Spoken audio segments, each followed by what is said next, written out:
Welcome to another edition of Time for Forgiveness, the show that not only teaches you how to forgive, but also gives you compelling guests who share their stories on how they found the path to forgiveness. Now, please welcome your hosts. Here are Kelly and Bob Pascuzzi. Okay, welcome back, everyone. We're here with a very special friend. You guys are in for a treat today. I'm very enthused for this conversation with our good friend Shawn Parr. So, Shawn, welcome to Time for Forgiveness. And I'm going to say it's about time. I feel so blessed to be sitting here with two of the most amazing individuals that walk this planet. I love you guys so much, and you know that. I'm already going to cry. My gosh. Well, I say thank you. And I don't think that majority of our audience knows what a legend you are in country music and beyond. So let's let them know right now. Wow, I didn't know I was a legend. We've got a very abbreviated bio for Shawn. I'm going to read it to you right now. Shawn Parr, nationally syndicated radio host. He's been the voice of all your favorite shows over the last 30 years. The American Music Awards, the Academy of Country Music Awards, and the Golden Globes. He's also an actor who loves to give back to charity. And again, please welcome Shawn. Here we are with Shawn Parr. So, Shawn, I know you've been to Kansas City before. Love it here. You love being here. We love having you. You're here, as you said, you love to give back to charity. And so you're here, and just tell our audience why you're here and what it's going to be about and what it means to you. Well, and you guys brought me to Kansas City my very first time for charity, for a wonderful event that we got a chance to do together. And then we did the world premiere of The Ravine, which was such an honor to be on the red carpet for you guys and be part of that whole project. And then to be on the radio here in Kansas City. What a golden opportunity that was. As a matter of fact, it was the same weekend, Bob, you and I were talking about the premiere of The Ravine, and I had a chance to go out to KU and visit our station in Lawrence and get a chance to meet everybody over there and get a little bit more saturated into the city and just find out about our community here in Kansas City. And that was such a treat for me. And being a nationally syndicated radio host, that's kind of what I wanted to do. I didn't want to sit in a studio in Nashville and, you know, have 80 stations across the country and not go visit. I mean, think about the opportunities that were provided. And I didn't know that nobody had ever done that before, which is why I think our show did so well. And I've been so blessed, guys, to do radio for almost 40 years. Yeah. And I am the Cinderella story in the radio industry. This was not supposed to be my path. It was not supposed to happen. And it's amazing how when we think we're going to go down one direction, somebody will make sure that you go down another direction. So what was the path that you thought that you were supposed to go? I thought I was going to be on the PGA Tour. I loved golf so much as a kid growing up. I played all the time. I honed my skills. I worked with these two guys that were pros that took me under their wing. I got my handicap to a +5. I saved all my money. I worked at nightclub at night, and during the day we'd play golf every day, and it's my passion. And all of a sudden I got this opportunity to be on the radio working at a nightclub. The radio guys came in and said, "Hey, can you do this show on the radio?" And I'm like, "What show? It's just me having fun, you know, and playing the hits." And it was a country station, and I said, "Oh my God, be on the radio?" So I would work till midnight, then I would go down the street, and the station was down there, and we had the same board, and I would work midnight to 6 for literally 3 weeks, and then the owner of the station called, and I thought, well, he said, "I want to see you in my office at 9 o'clock on Monday morning." I thought, well, that's it. That's my radio career. That was fun. Woo! Yeah, it's and over. I show up, and he goes, "Hey, we'd like you to do the morning show. Wow. We love what you're doing." Wow. And I'm like, okay, let's see. If I get off the air out of the club at 2. Get to links by 3, right? The radio show starts. And I just saw it as an opportunity and put my radio or my golf aside for a moment. And I was ready to go to Q school. I'm just like $800 away from the $3,500 entry fee to get to the first round of Q school in Palm Desert. And I said, you know, I'm going to put that aside for a moment and use golf as a tool and I just jumped into radio with both feet, and it was unbelievable. And it's a Cinderella story by the fact that my best friend invited me to play in a golf tournament at Santa Ana Country Club, and I'm like, I can't afford it. I'm making $5 an hour doing a morning show at a little radio station. I can't afford Santa Ana Country Club. It's for cystic fibrosis. And I said, well, okay, but I still can't afford it. He goes, my company bought a team. Don't worry about it. We need a scratch player on our team. I'm like, oh, my God, I'd be honored. So I played, and we win the tournament. And he said, well, you're going to stay for dinner. Dinner? Okay. Oh, my gosh. And they gave you a bag of, swag with shoes and a shirt, and here's all this great stuff. And I stayed for dinner, and I didn't know how to pronounce cystic fibrosis. I didn't know how to spell it. I didn't know what it was. But when I sat down at dinner and I heard the mother talking about her daughter with cystic fibrosis, I would have done anything for that mother to not have to deal with another minute of having to deal with her child who couldn't breathe. And I instantly found out what cystic fibrosis was all about and wanted to fight for CF. So the auctioneer didn't show up that night. And they said, we're really sorry, but our auctioneer's not here. And I was like, I'll do it. Destiny. I've always wanted to try it. This is how it started. So I step in. Yeah. We had the most fun. I didn't know what I was doing, but we had more fun than anybody had ever. They said they raised more money that night than they had raised before. And it was just the most amazing feeling for me because I had so much fun. But then they said, hey, we have an event in a couple of weeks. We'd really like you to come with us. And so I started doing charity events for them. And I started hosting all of their stuff. And the Anaheim Angels had their Don Baylor golf tournament. And they wanted me to host that. And all of a sudden I was like, I could use golf as a tool, play in the celebrity tournaments. And I'll bet you Dick Clark Productions guys are on the board of the ACM golf tournament committee. If I get on that committee, I'm going to get discovered by those guys. So I did. And I drove to Hollywood once a week. And they said, well, we want you to play with our sponsors because you're a good golfer. Okay, I'm in. And so played in the tournament. We win the tournament. You see a theme building here. Yes, I do. But it was just, we had a great group of guys. We had more fun. And that, I think, is what it's all about. And, Bob, you and I played before. We just have a great time and, entertain and fellowship. And that's what golf, to me, has always been about. The auctioneer doesn't show up at the dinner. And they had one guitar that was signed by everybody, all the celebrities that were there that day. And they said, I thought, and these are Dick Clark's producer and head of entertainment, head of talent, said, I thought they said start it at 1,000. What they said was, let's see if we can get 1,000. Right? So I go up there, right, and I said, here's an opportunity, one-of-a-kind guitar. Let's start it at $1,000. And they were like, what? And I look at their face, they're in shock. And hands are going up everywhere. 1,000 can be 1,500. I got 1,500, 2,000, 2,500, $3,000 over here, 3,500 over there. I tell you what I'll do. I'll give you $500 if you go to $4,000. $4,000. The place is going nuts. And here's this guy. Now he's mad, and these two guys get in a bidding war. And he's throwing his napkin, $4,500. His wife is putting a bear hug on him. Stop, what are you doing? And the other guy's like, $5,000. So I jump up on a table. You're egging. Now it's $5,500, $6,000, $6,500. Now the guy's wife won't let him move his arm. And I told the other guy, I said, I'll tell you what, if you go to $7,000, I'll put you on that stage when Willie Nelson comes out with all the stars to sing their last song. You'll be on a bar stool in the corner over there with your new guitar. He's like, 7,000 sold. And the place went nuts. Yeah. And 2 weeks later, I get this call. This is Bill Boyd's office calling for Shawn Parr. Can you hold, please? I'm like, yeah. And that's how it started with Dick Clark Productions. He called and he said, Shawn, this is Bill Boyd. I want to hire your butt. I said, hire my butt? He said, yeah, we're doing a show on NBC called Hot Country Nights. We did a warm-up guy. I said, what's a warm-up guy? He said, don't worry about it. Listen, I'm going to pay you $500 a night. I need you 2 nights a week for 8 weeks. Can you do it? I'm like, heck yeah. I'm making $5 an hour.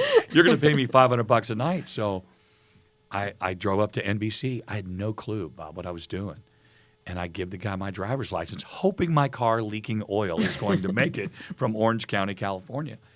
And he's like, oh, Mr. Parr, here's your parking place right over here. And I'm like, parking place? And I walk in. I don't see anybody. And we'd given away tickets on the radio. So I went out to the front where the audiences all hang out and started meeting everybody and taking pictures and saying hi. And I walk back in, and here's Gene Weed and Bill Boyd, the two guys from the ACMs, walking down the hall. Shawn, let's go. Come on. And we open a stage door, and at the bottom of the stairs is the executive producer, the stage manager, and this guy named Dick Clark.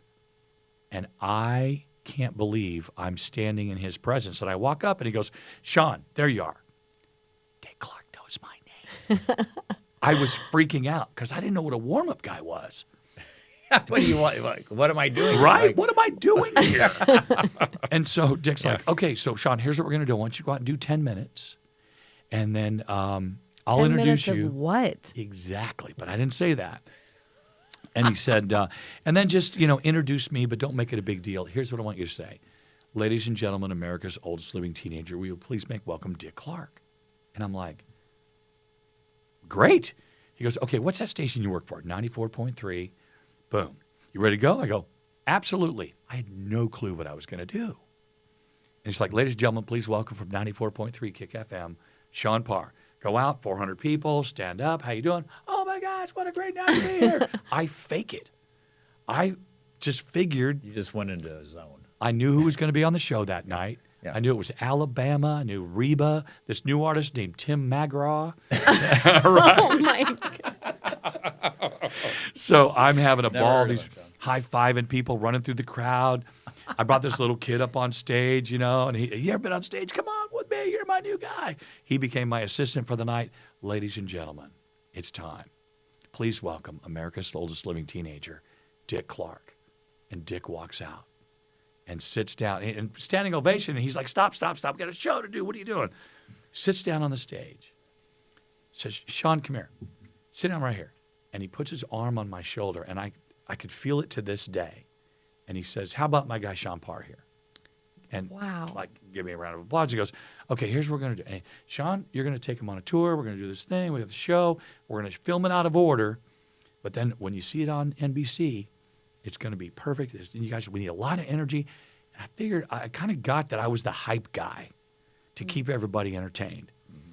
So I faked my way through the first night, but then I got it. And I just did what I thought I was supposed to do for 8 weeks. Right. And that's how I got started with Dick Clark Productions, my first time I ever met him. And at the end of 8 weeks, he goes, hey, what are you doing on Sunday? I said, nothing. He goes, you got a tuxedo? I said, absolutely. I didn't have a tuxedo. But I didn't tell him that. It's Dick Clark. I go rent a tuxedo. I said, why? He goes, we're doing a show over the Universal Amphitheater. I said, great, what's the show? It's the Academy of Country Music Awards. Oh, my God. And, well, we could, ham and egg do our thing here that we're so good at. I go, no, Dick, I'm good. Thanks. What are you talking about? Get out of here, man. Come on. Yeah, well, I'll see you on Sunday. All right, see you Sunday. Show up at the back gate at Universal Studios. Give the guy my ID at the gate. Mr. Parr, there's your parking place. I'm like, here we go. And I walk in, and there's Dick Clark. Shawn, you ready to go? I'm like, sure. What are we doing? He goes, well, go out and do like 10 minutes, the routine. And then you introduce me, and you and I will walk them through our first 3-hour episode of the Academy of Country Music Awards. Dick Clark introduces me, and I walk out, and every country artist in the world is staring at me. It's Reba, it's George, Merle Haggard. You name the artist, this new guy, Garth, what's his name? You had no idea these. No clue. Yeah. And I, to be honest, was hoping I was wearing Depends because I was this close. But it was so magical. And the vice president, general manager of the #1 country station in America was sitting in the audience. I brought the president of the Cystic Fibrosis Foundation, who became my dear friend, and her assistant with me as my guests. They were sitting behind Norm Epstein, the vice president GM. He leans over when Dick Clark introduces me in KZLA territory. He says, so that's Shawn Parr, because they can't beat us in the ratings in our little Orange County station because they're the big LA station, but we're local, Orange County. And his friend leans over and says, you need to write this kid a check. And my friends hear that. Cystic fibrosis goes back to day one when I did that auction. And here she is sitting in the audience with me, or sitting in the audience for me, and here's this conversation. Happens to know Norm Epstein, the vice president, general manager, and says, you want to meet Shawn Parr? We'll take you backstage after the show and we'll meet him. She comes back, Shawn, here's Norm Epstein. I knew everything about this radio station. I knew everything about Norm Epstein. He was a member at Riviera. That's the greatest opportunity in the world. They were the sports station, the Lakers, and I mean, they were my idol station. They were the biggest station in the world. And he said, hey, I said, how's Riviera? How's your golf game? And he said, we'll talk about that later. You're under contract with Kick FM. And I said, no, sir. And he said, here's my card. You call me tomorrow. And so I did. I went on the air that next morning and called him. And he said, how quick can you get to Burbank? And I said, well, I get off the air at 10. I can probably be there at 11:30. I'll see you then. Click. And I show up at Burbank, and it walks me into a studio, and we sit and talk for an hour and a half. Everything but radio. And he walks me down the hallway, and he goes, Bob Guerra, this is Shawn Parr. He's your new afternoon drive guy. Make him an offer he can't refuse. Wow. And I, first of all, can't believe I'm in the radio. This is KZLA, the big dog, country station. And I couldn't believe it. And Bob's like, well, we'll have to start him at union scale, which I thought meant minimum wage. Don't care. I'm going to go work for KZLA. So we walk around. He shows me the studio. We walk back in the office. He goes, do you have any questions? Now, I didn't know you were supposed to have a manager or an agent or somebody do the deal for you. I'm sitting there all, stone-faced because I'm in shock. I said, yes, sir. I said, what's union scale? And he takes a book out, and he goes, well, let's take a look. Afternoon drive. You're going to have to join the union, SAG-AFTRA, blah, blah, blah.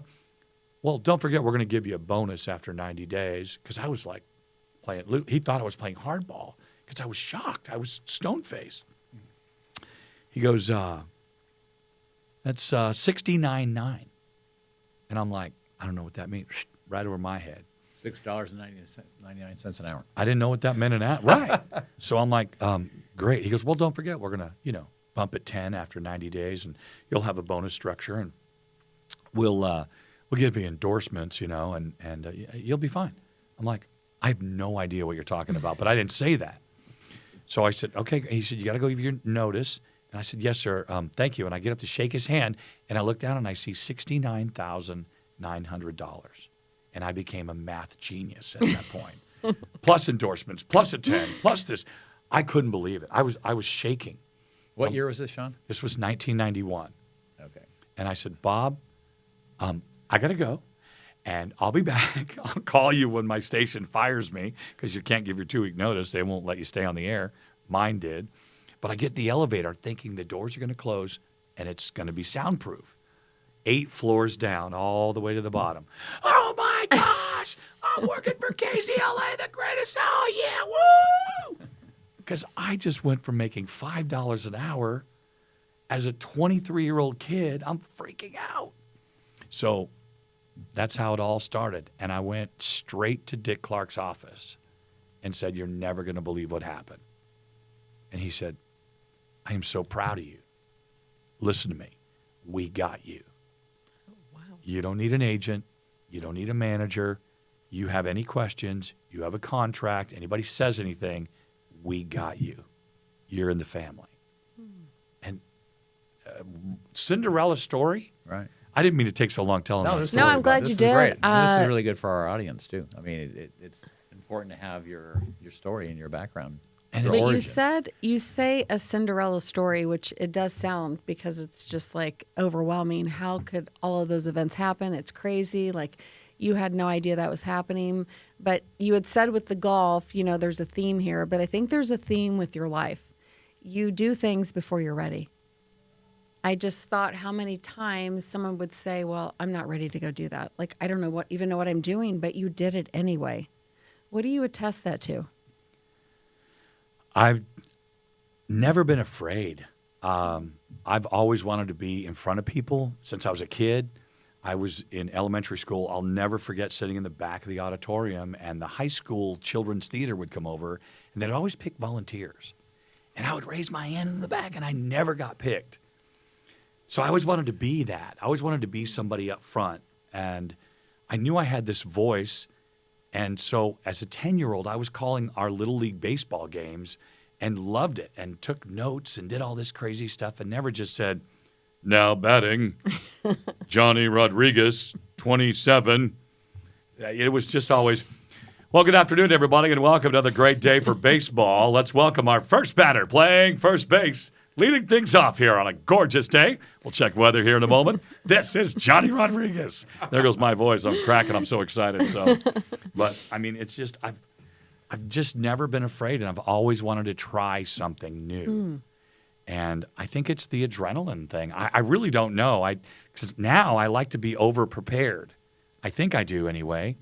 But I've never been afraid. I don't know where that comes from. Well, what I'm thinking is that when you think of trying something new, you think that you've linked up that's a good thing. Putting yourself in the other way position. around. Yeah, Right. I knew. I mean, honestly, I could say it was a fantasy that if I get on the committee, Dick Clark's guys will discover me. But something put me in that position. Right. I told myself to do it. I did it. And it's been crazy. And the 40 years later almost, the imposter syndrome has popped up several times of they're going to discover me at some point that I don't know what I'm doing. The movies, the television, the amazing opportunities that I've been blessed with. Because right after the Academy of Country Music Awards, Gene Weed, the director, called and said, hey, Dick wants you to do the Globes. And I'm like, do the Globes? What does that mean? He's like, Dick wants you to be the voice of the Globes. I'm like, oh, okay. Tell me what to do because I don't know what to do here. And so I became the voice. I'd never been in a studio before, in a sound studio, in a professional Hollywood studio. The Globes is like live. It's 3 hours. You can't mess up. You have to know everybody's name, excepting the Golden Globe for timing is everything. The director's talking in your ear.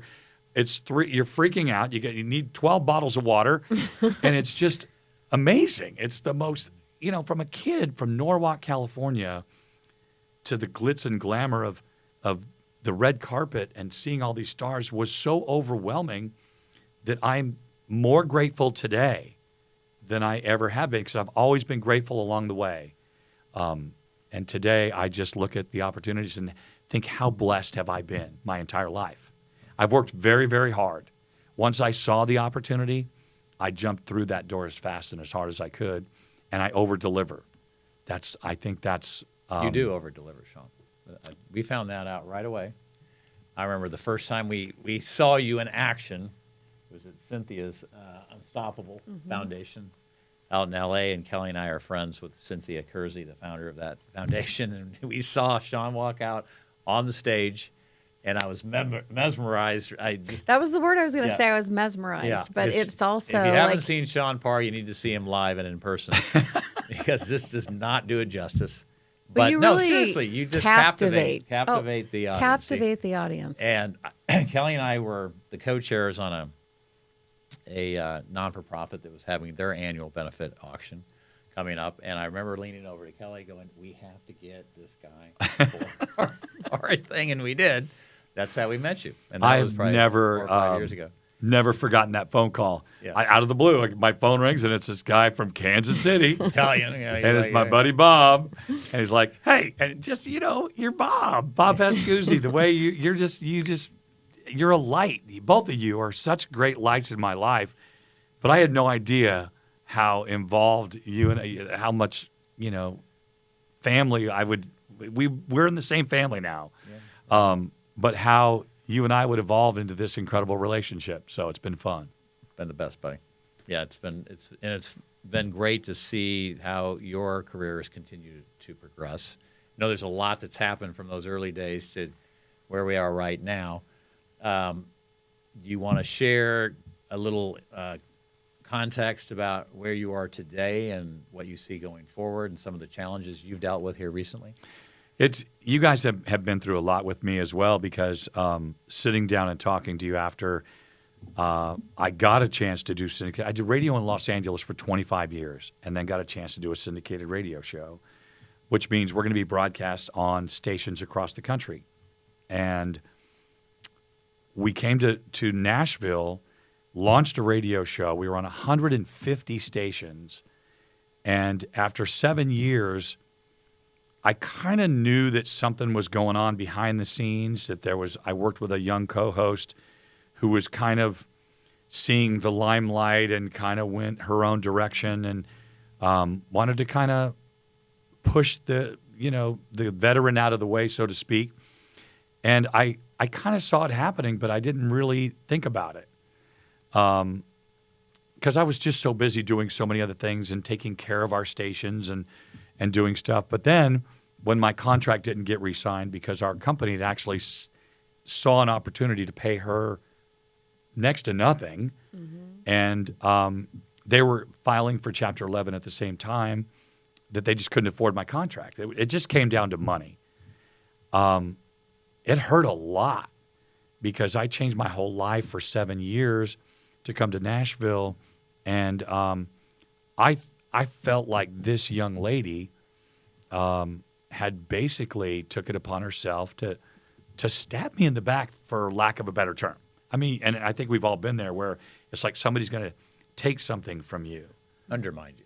Undermine. Thank you. Yes. That's a better phrase. And I just was so angry and disgruntled, and I just felt like I had just been wronged. And I thought about that for a while, but I immediately, the next day after they didn't sign my contract, I went, great, thank you for the opportunity. It's been an amazing 7 years. And that's where you guys helped me a lot. I immediately grabbed my wife. We flew to Los Angeles. We went to an imaging studio and did imaging for a new show called Shawn Parr's Across the Country. And didn't even think about it. It was like so fast. But there was always that resentment towards this person. And she never saw, I worked with this girl for 7 years, never saw me out the door, nobody said, we're nothing. It was just like, I came in one day and then went, it's time to go. And I don't think anybody's going to really care if I leave now, so I'm out. But when we went to Los Angeles, we found this new opportunity, and I just put everything into that. And we launched in 2020 during a pandemic with no stations, and just got through putting that show on the shelf 4 years later with 81 radio stations and Academy of Country Music Award nominations and a very successful show. But I always had this resentment towards this person. And I think a lot of us go through resentment, or our lives with resentment towards certain people, or feel like you were wronged. Right. And Bob, you and I have talked about this in the past a lot, and Kelly, you as well. How do you forgive somebody? How do you go about forgiveness? Mm-hmm. And after we started talking about time for forgiveness and the pillars of forgiveness and really letting things go, I put it to the test. Right. No better way to find out. Right. Yeah. This is so hard for me to say, but we were going to a concert, the last concert of 2023, and I'd had so much resentment for this girl, and I haven't talked to her. I just, every time I saw her face on my socials, I would just, delete. I just felt like I was wronged, and it had nothing to do with me. It was all in my head. Mm-hmm. But after we had talked and we'd gone through everything that we had talked about on how to forgive and understanding forgiveness and what it means to forgive and the freedom you get from forgiving, I said, I'm going. I knew I would see her at this concert, and I can't wait for this to happen. And I thought I was prepared, and we were sitting at a table, and I was like ready. I walked in there. Had you told your wife you were going to do this? No. Okay. And I walked in, and I looked around, and I didn't see her. So then we got in a conversation at a table with a bunch of people, and, we used to work within the same building, and we're sitting there talking, and here it comes. Entourage. here she is, husband, her producer, all these people. And I wasn't expecting it happened when I wasn't expecting it. So I was like, oh. But I stood up and I hugged her and I said, I am so proud of you. You are killing it. Keep doing what you're doing. I would love to sit down and have coffee with you sometime.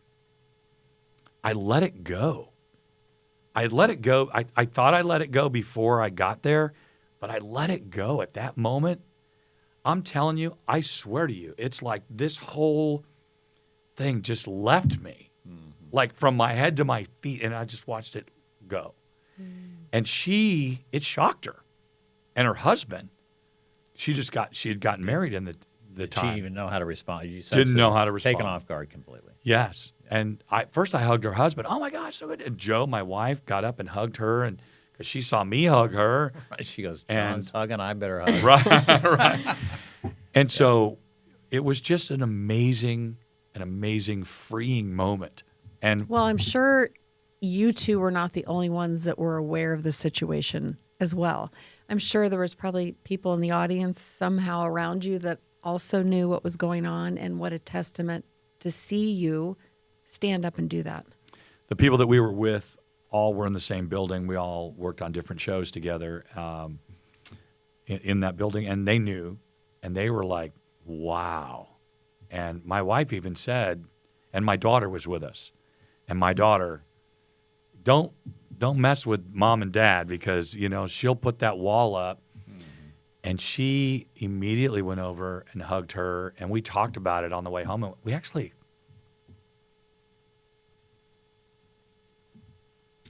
we cried about it on the way home. I knew you guys were going to do this to me. Because it was such an amazing feeling. And it's like, how do I describe how amazing it was? I didn't have to forgive her, which I did. I had to forgive myself first, because I held all that animosity. It was amazing to let that go. It felt so good. I think how powerful the image, because it is, I do believe it's an energy that we carry with us, and it's either for us or, you know, it's not moving us to where we want to go. But as you said, you kind of watched it leave. And that's really powerful, because it does leave when we let it go. I guess the best analogy, I know this is going to sound really weird. You remember in Ghost when the little things go down the street when they're leaving? Right. It felt, I don't know, I can't think of another analogy. That's the imagery, though. The imagery was like, there it goes. Right. Mm-hmm. And you know when you know, and you knew. I knew. And you thought you knew before, but now you knew. I immediately reached out to her. She went on a cruise. She was going on a cruise the next day. I mean, we talked for 15 minutes. And I think her whole team and everybody around us were all just like, wow, there was like a choir playing music or something. You know, it was one of those moments where I think everybody was just like, this is very unique and very amazing. So, and I think it goes to what we're going through today. If we all just take a minute, and what you think in your mind and what you constantly play in your mind for a long time becomes bigger and bigger. That it's not really true. It may not even be factual. But it becomes real to you. Exactly. Whether it is, real or whatever not. you're feeding energy to is going to grow and expand, right? Exactly. That's where your focus was. That was, yeah. I heard we've we all do been not. there. That's for sure. We do not experience life. We experience the life we focus on. And so if that's what we're giving our focus to, and, it's really important, I think, to say, I know it's not for the other person. It is for us. But then you have no idea the gift that you gave her as well, because who knows how she needed that in her own life and what she was able to possibly think about and maybe see a different perspective, and then was able to let go in her own life. So it's a very powerful, I see this ripple effect. Maybe pay that forward, right? Right. I mean, who does she need to forgive, or right, or who does maybe something with herself? But and since then, that had to have a powerful effect on her. with my daughter, with my wife at the same time, we talk about, things and with different scenarios in our own life now with my wife's best friends going through so many things or, it's interesting how many things all of a sudden just pop up and you're like, well, wait a minute. I think we all have something in our lives that's going on. And some people have, family members are the worst. I'm serious. My family is like, I sometimes I think it's like a Jerry Springer show on Turbo, but everybody's got the same issues. I don't care how much money. It's not about money. It's not about fame or who you are or what you do. It's everybody deals with the same thing. No matter what, we're all in the same boat together, all of us. And I watch so many people go through these things where I just say, if you would only stop harboring that, you will be in a better place. You'll understand that it's so free. Yeah, Shawn, like Tony Robbins has a saying, like, even when somebody's engaging in a negative behavior that they might even know is not serving them, but they continue, they persist in it because at some level they are perceiving some benefit out of that behavior.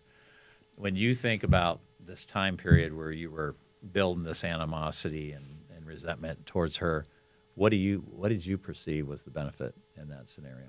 Can you think back to then? Of when I was upset? Yes. Oh, it was a poison that was feeding a well. And just every time I would see, every time it would become, and it wasn't all the time, but it would pop up quite a bit because we work in the same industry together. And so I would see her a lot. And to have to just kind of not deal with it or just kind of go in a different direction or it was hard because she was my family for 7 years. I worked with this girl every day and we went through a lot. And so I just felt like I had this cesspool of poison that was just feeding itself and getting bigger and bigger and bigger. And it was like there was no end. And at some point you got to say, we got to take care of this because when things consume you, that's when the problems start. If you let things, and Bob, you've walked me through so many scenarios in our friendship where we're just talking on the phone and I'll tell you something and you're like, you can't let that consume you. You got to take a look at that and then put it over here. Great. Okay. And you deal with it. Mm-hmm. And the way you face it, the way you deal with it, the way you forgive it, it means a lot. And it takes all that burden off of you because there's so many easy ways to get stressed, so many ways to, feed your mind, once you get on that Ferris wheel of. I think there's so many easy ways to be offended today. Oh, everybody. Yeah. Got to be careful what you write, what you say. It's amazing the way how far we've come because of this thing we call social media. Mm-hmm. And some people think that that's an avenue to say whatever you want. And they hide behind that because they certainly wouldn't say to you or myself what they say sometimes on social media. And I think, wow, if we could just get rid of all that stuff and say, look, we got to get back to a conversation and get back to sitting down across from the table and talking things out. Because 90% of the time, and I may be wrong with that perception, but you can figure it out if you just talk it out and forgive one another, with all this animosity and things that go wrong. You had said earlier, I had a lot of resentment. You said that word a couple times. And I think about that now today. Resentment to me is maybe when I look back and go, I'm resentful because I missed out on something. And so in that perspective, I'm curious as you're looking back, do you feel that you really missed out on anything?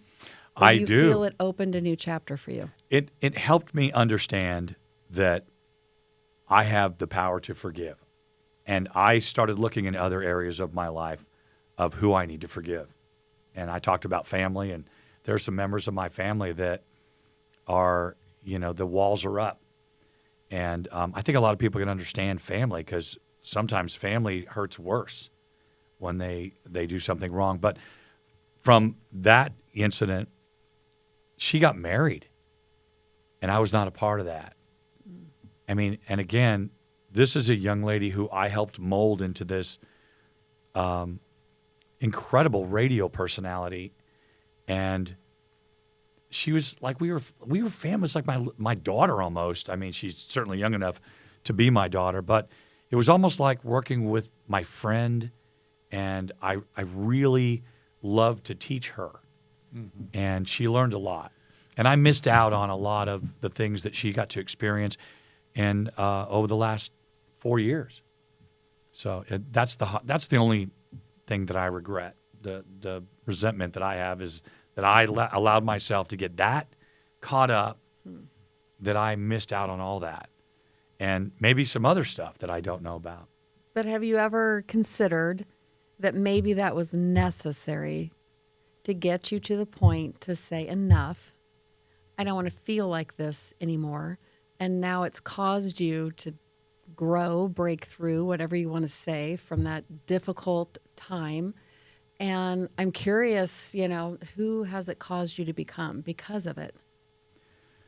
The fact that I feel like I can just sit down with anybody right now that I have, if anybody has anything going on with me or any members of my family. I've reached out to several members of my family, and like I said before, they're shocked. They're like, oh, hey, it's like, hey, why are you saying this to me? yeah, Right. what's going on? Right. What do we need to talk about? I said, there's a lot. We're missing out on so much. Yeah. And the time is now for forgiveness. Well, I think one of the important things, as you know, and we're learning this constantly, but we can't control what's going on out there. Like, we don't control other people, what they do, what they say, but we do choose our response to it. And I think the meaning that we attach to what's happening is going to dictate how we're going to respond to it, right? So the meaning and we do choose the meaning. Good, bad, indifferent, whatever. Sure. But if we're choosing something that, is in a negative mindset, well, we're probably going to react in a negative mindset. If we're choosing a meaning that's not, positive, let's say. One of the things I've really learned how to do is to respond to things rather than to react to things. And there's a big difference. Taking that extra moment and thinking about something before I react, and taking the time to respond, because somebody comes to you with an issue and they're it's just like, so Right. Take a minute, think about it, and give them a response instead of a reaction. And that's a really good point, Shawn, because I think, I have an issue or had an issue with that. It's something I still need to be aware of, obviously, every day. I think it's commonplace. But when we react, we're giving the person or the event, the situation, all the power. When we respond, we maintain the control. Exactly. And that's why that's so important. But I love this. Yeah. I love that Yeah. you're doing this. I love this format so much of forgiveness. This is a perfect podcast, a perfect show. Just the energy in here. When I sit down with you two, when anybody sits in here, and the stories that I've heard and watched and seen that you guys have told are so powerful and so incredible. And I really hope that if you take away one thing from our Time for Forgiveness show, is that you can find some strength. And just when you think there's no way I'm forgiving this person, they know. Yes, you can.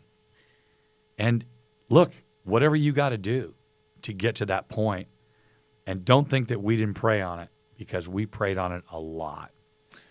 yeah, and Shawn, if somebody said to you that I like this idea of forgiveness, I want to forgive, I just don't know how, what would be your advice to that person? Pray for the strength. look at the big picture. And my kids will make fun of me every time we're together. They always say, "Gotta look at the big picture." And I tell them that, and I preach that since they were little. Before you tear all these walls down with this friendship you've made with this person or this family member, whoever it is, look at the big picture. And how can we fix this? And sometimes it's the ability to practice what you preach. We prayed a lot about it. I would say you got to look deep and how much is it going to really, how much time is it going to take and how much energy is it going to take to keep that negativity going or to keep that scenario going rather than letting it go and not having to use any energy the next time you see that person or when you're feeling like you're missing something on that person to bring it back in. And now look at the rewards that you get by forgiving that person and creating a new scenario. Yeah. You know, I think the quality of our life is the quality of the habitual emotional state that we're in, the predominant emotional state. And if the predominant emotional state that we're in is angry, pissed off, and frustrated, well, then our life is angry, frustrated, and pissed off. You're right. So I think that's what you're saying. Exactly. But if we can move to gratitude, you know, you mentioned gratitude early, Shawn, and gratitude is, to me, is the thing that'll move you out of any negative situation because it's impossible to be grateful, be thinking about something you're grateful for, and at the same time be focused on something that isn't working. So when we can go to gratitude, and you've mentioned this, and I know you start every day. You're grateful. I mean, you exude that when I'm around you. Like Shawn is just, he's a unique individual, and just being around him every day puts you in a better state. Anytime we're around Shawn, we love being around you, buddy. And you know, we're gonna take this show to the next level. We're doing it right now with people like Shawn Parr. So we are so grateful to have you here today. And Kelly and I are excited about our future at Time for Forgiveness because everybody needs it at some level. And I think it all starts with ourselves. I agree 100%. And I'm so glad we had the opportunity to do this today. There are so many blessings around us, and sometimes we forget to look at those. They're right in front of us. Absolutely. And every day I tell my team, guess what we get to do today? Yeah. Whatever we want. What do you want to do today? When we were doing radio, guess what we get to do today? We get to talk to people and make them feel. You guys, this show makes people feel, makes people think. And now we move forward to forgiveness. I'm so excited right now. I'm sorry. I'm all fired up. And I want to use the big voice. But I've been doing so many auctions lately. It's been so crazy coming off of a big radio week in Nashville. But thank you guys for letting me be a part of this and for your friendship and the love that I feel every time I'm with you. Thank you, buddy. Love you too. All right. Well, I think it would only do the show justice if you wrapped it up today for Time for Forgiveness, this episode. That I wrap it up? Absolutely. So is there like some kind of out cue? You just go. Ladies and gentlemen, live from Kansas City, this has been another incredible episode of Time for Forgiveness. We'll see you next time.